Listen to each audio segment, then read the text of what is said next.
kita kembali seberapa optimis kita bahwa ini nanti PMI-nya bisa naik lagi, itu tergantung daripada kondisi daripada PSBB sekarang. Karena kalau saya lihat demand tuh sebenarnya sudah mulai pulih. Tapi kalau PSBB ini sekarang nanti akan diperpanjang terus, ya itu pasti akan mempengaruhi. Nah, kemudian kita juga melihat kalau resesi itu kita nggak usah bicara lagi. Di kuartal ketiga ini pasti tinggal 2 minggu pasti akan negatif pertumbuhannya. Tapi kami percaya pertumbuhan ini akan lebih baik dari kuartal sebelumnya. Karena ini Ya. tinggal sisa 2 minggu, jadi walaupun ada pengetatan, kita sudah mulai ada pemulihan. Jadi mungkin negatifnya bisa sedikit lebih baik daripada yang kuartal sebelumnya. Nah, yang harus diperhatikan adalah kuartal keempat. Karena harapan kami sebenarnya sebelum pengetatan, kuartal keempat itu bisa jadi positif.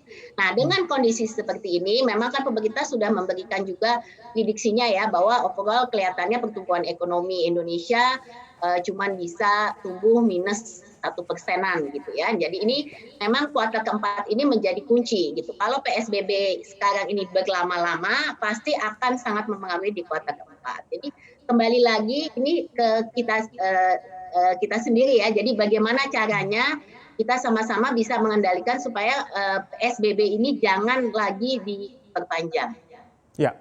Pemerintah juga mengatakan sekarang bukan waktunya lagi mempermasalahkan resesi atau tidak resesi karena sudah nyata yang harus dipikirkan bersama adalah bagaimana mengantisipasi dan juga meredam dampak dari resesi. Kalau dari kacamata Kadin sendiri, langkah-langkah strategis yang bisa diantisipasi untuk meredam dampak resesi seperti apa Ibu Sinta? Dan kalau bisa kita tarik juga mengenai kecukupan dana pemulihan ekonomi nasional bagi dunia usaha, seperti apa pandangan Anda? Ya, jadi Edwin kalau ditanya cukup atau tidak, pastinya tidak akan pernah cukup ya. Tapi kami sekarang mungkin kalau kita lihat dari dana PEN ya, itu kan realisasinya sudah juga dilaporkan terus menerus ya. Jadi seperti UMKM juga realisasinya sudah mulai ada. Tapi yang paling saya tadi sebutkan itu kooperasi sampai saat ini nih dana PEN-nya kelihatannya belum sampai nih gitu. Jadi ini kan sekarang sebenarnya sistemnya melalui perbankan. Nah, jadi dengan penjaminan LPS, kami menghimbau semoga ini juga bisa dipercepat gitu, karena memang koperasi membutuhkan modal kerja ya untuk bisa melakukan pemulihan. Jadi ini perlu segera difasilitasi supaya koperasi ini bisa mendapatkan modal kerja. Kedua, saya juga mau memperhatikan mengenai tingkat suku bunga.